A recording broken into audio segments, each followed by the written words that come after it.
Ja, hi, ich bin die Elena von Acrops und heute dreht sich alles um das Thema Mineralfutter.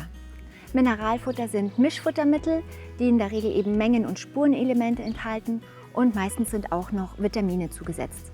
Das Wichtigste ist, ein Mineralfutter darf sich erst dann auch wirklich als Mineralfutter bezeichnen, wenn der Rohaschegehalt bei mindestens 40% liegt. Also alles drunter ist laut Gesetzgebung auch kein Mineralfutter. Genau, welche Vitamine sind denn in der Regel zugesetzt? Also meistens sind eben B-Vitamine zugesetzt, aber auch Vitamin A, Vitamin D und Vitamin E. Zu den Mengenelementen gehören Calcium und Phosphor und zu den Spurenelementen zählt man beispielsweise Selen, Zink, Jod und Mangan. Ja, zu den Spurenelementen möchte ich euch jetzt noch ein bisschen näher vorstellen. Gerade die für die meisten Reiter immer relevant sind oder die auch bei einem Blutbild vielleicht mal auffällig werden. Und eins davon ist vor allem Zink.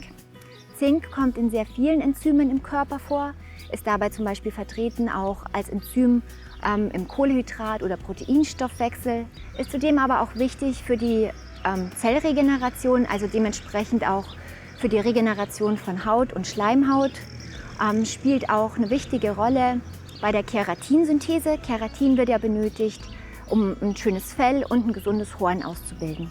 Ein anderes Spurenelement, das euch sicher geläufig ist, ist Selen.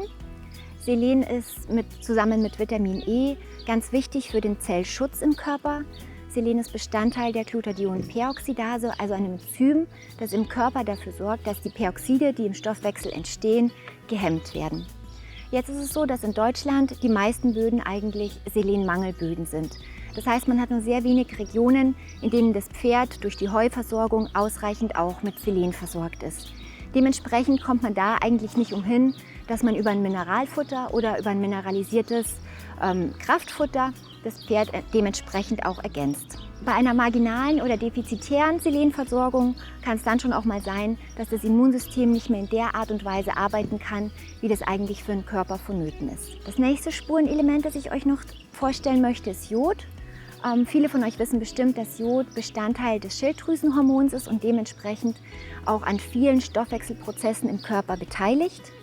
Anders als bei Selen ist es tatsächlich so, dass Jod gerade in den küstennahen Regionen ja eigentlich relativ gut im Boden vertreten ist und dementsprechend auch bei einer entsprechenden Grünfutterversorgung das Pferd ausreichend versorgt ist. Anders schaut es dann aus in der Voralpenregion oder überhaupt im Alpenraum. Da sind die Böden meistens eben auch Jodmangelböden. Dementsprechend muss man auch hier über ein Mineralfutter ergänzen. Was ist jetzt besser in der Versorgung der Pferde? Sind es anorganische oder organische Verbindungen? Da gibt es ja immer ganz unterschiedliche Meinungen zu dem Thema. Wichtig ist, was man hier zusammenfassend sagen kann, alle Verbindungen, die zugelassen sind, sorgen auch für eine adäquate Versorgung des Pferdes.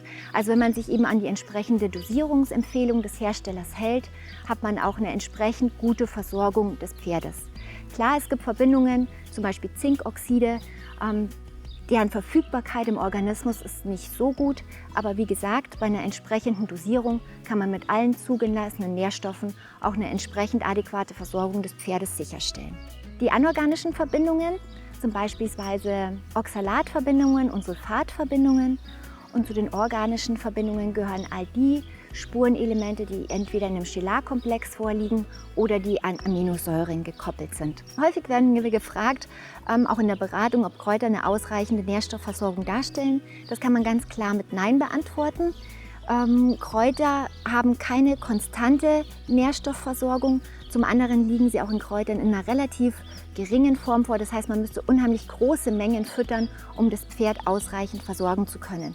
Also die alleinige Kräuterfütterung ist keine ausreichende Mineralisierung für ein Pferd. Manchmal werden wir auch gefragt, wie ist das dann im Sommer? Ist es da tatsächlich notwendig, dass man Mineralfutter gibt, in dem auch Vitamine enthalten sind, oder ist da eine Spurenelementversorgung ausreichend?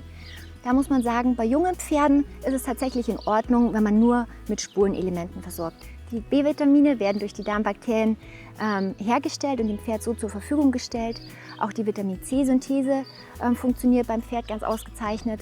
Das heißt, das sind alles Nährstoffe, die eigentlich im Frühjahr oder auch im Sommer, wenn ausreichend Grünfutter zur Verfügung steht, nicht zugefüttert werden müssen. Also da ist es tatsächlich in Ordnung, wenn man nur mit Spurenelementen versorgt.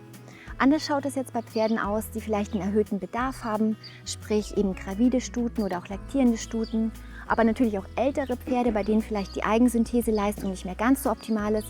Da macht es durchaus auch Sinn, dass man dann auch im Sommer mit Vitaminen versorgt.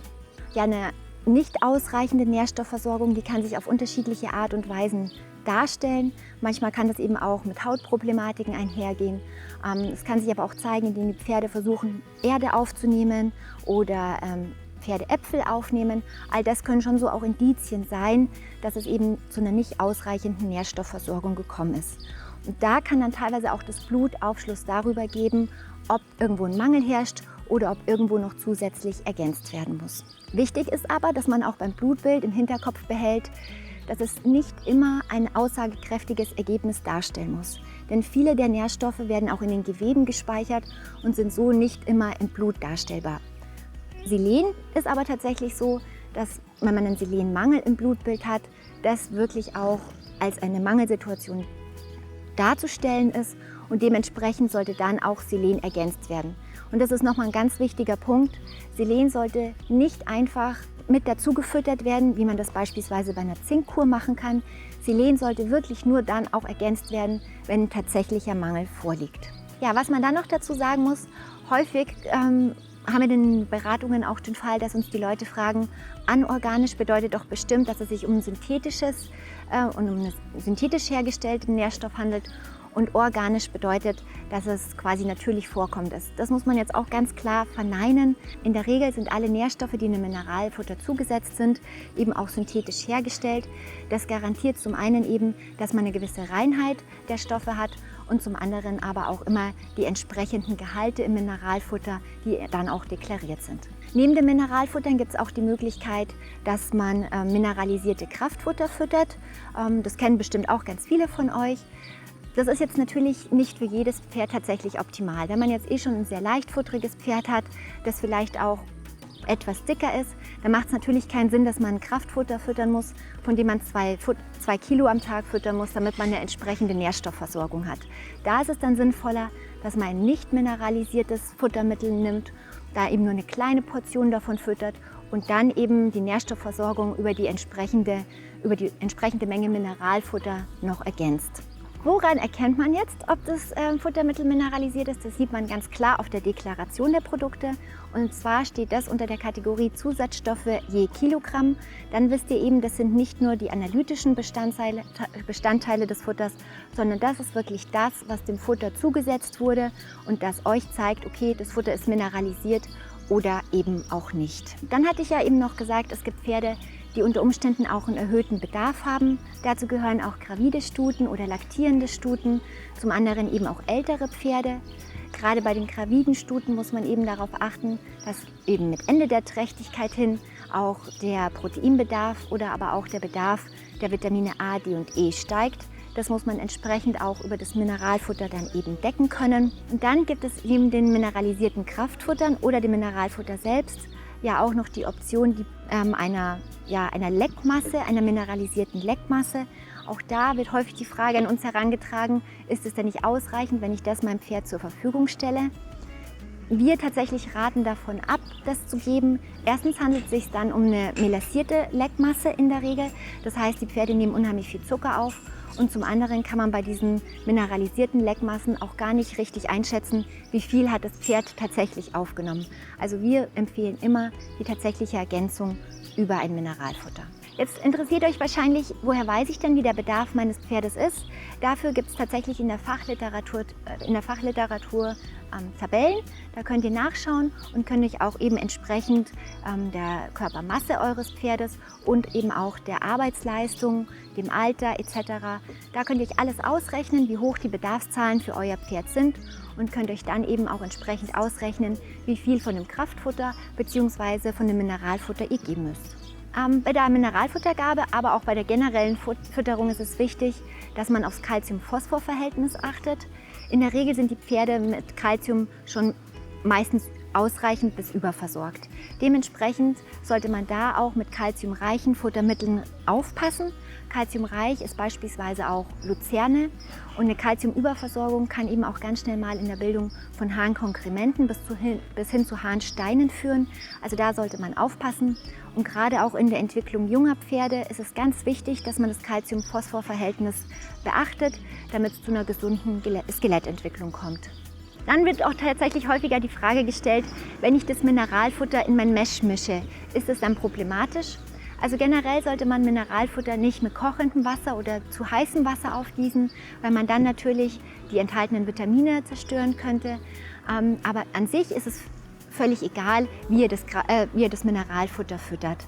Also wenn eure Pferde das pur aufnehmen, ist das völlig in Ordnung. Es gibt ja auch tatsächlich, so wie hier, unsere Weide-Mineralkops, die man tatsächlich aus der Hand einfach füttern kann. In der Regel kommen die aber auch in so einer pelletierten Form vor. Also all diese Futtermittel könntet ihr entweder in euer abgekühltes Mesh mit reinmischen oder auch in das normale Kraftfutter. Da ist es ganz euch überlassen, wie die Akzeptanz des Pferdes ist, was da am besten aufgenommen wird. Und genau, da könnt ihr frei entscheiden. Ja, und wenn euch das Video gefallen hat, dann abonniert doch gerne unseren Kanal oder hinterlasst uns einen Kommentar und wir sehen uns beim nächsten Mal.